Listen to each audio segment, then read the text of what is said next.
এবারে হচ্ছে উত্তরবঙ্গে যে ক্ষয়ক্ষতি হয়েছে, এই ক্ষয়ক্ষতি ভয়ঙ্কর। এবং আমার মনে পড়ছে 1968 সালে, তখন উত্তরবঙ্গের জলপাইগুড়ি, সেখানে অনেক লোক মারা গেছিল। মানে হঠাৎ এমনভাবে জল ওপর থেকে নিচে এসে পড়তে শুরু করলো, জলমগ্ন হয়ে গেছিলো, জলবন্দি হয়ে মারা গেছে। এখন তখনও আমার মনে আছে কলকাতায় কালেকশনে নেমেছি 68-তে।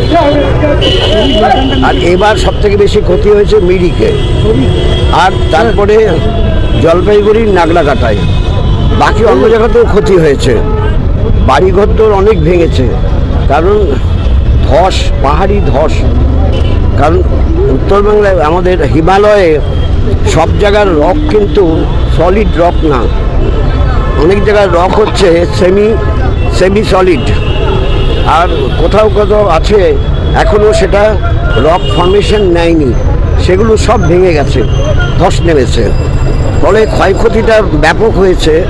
এবং আনপ্ল্যান বাড়ি তৈরি করা এবং শর্ট স্টে বা ওই রিসোর্ট এসব তৈরি করা, এটা প্রচণ্ড ক্ষতি হয়েছে, তাতে ক্ষয়ক্ষতিটা বেশি হয়েছে।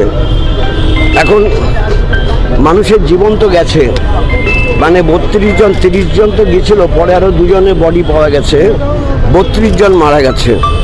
ফলে এই ডিভাস্টেশন, এর জন্য দক্ষিণবঙ্গ তাদের শরিক হওয়া উচিত। বিশেষ করে কলকাতা মহানগরী, তাদের তো শরিক হতেই হবে, পাশে দাঁড়াতে হবে। সেই জন্যই উত্তরবঙ্গের প্রতি সহমর্মিতা প্রকাশ করতে আমরা কলকাতায় অর্থ সংগ্রহ করছি। এবার শীতটা একটু বেশি পড়বে, এটা ফোরকাস্ট আগে থেকেই করে দিয়েছে। সারা পৃথিবীতেই শীত এবার একটু বেশি হবে, আমাদের ভারতে সব জায়গায় শীত বেশি হবে। মানে কাশ্মীর থেকে কন্যাকুমারী, কচ্ছ থেকে কোহিমা, সর্বত্র শীত বেশি পড়বে এবার। এখন তো ওয়েদার ফোরকাস্টটা অঙ্ক কষে করতে হয় না মেট্রোলজি ডিপার্টমেন্টে, এখন ওয়েদার স্যাটেলাইট আছে, এক গাদা ওয়েদার স্যাটেলাইট আকাশে আছে। ফলে সেখান থেকে তারা পেয়ে যায়, যার ফলে সব ঠিকমতো মেলে।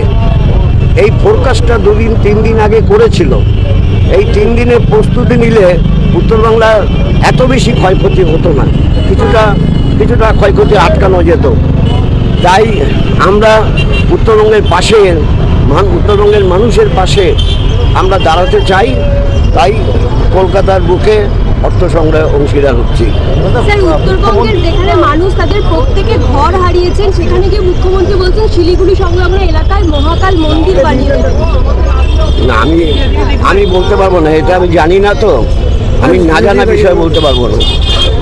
মুখ্যমন্ত্রী তিনি উত্তরবঙ্গে দুবার গেলেন, বিরোধী দলনেতা তিনিও গেছেন।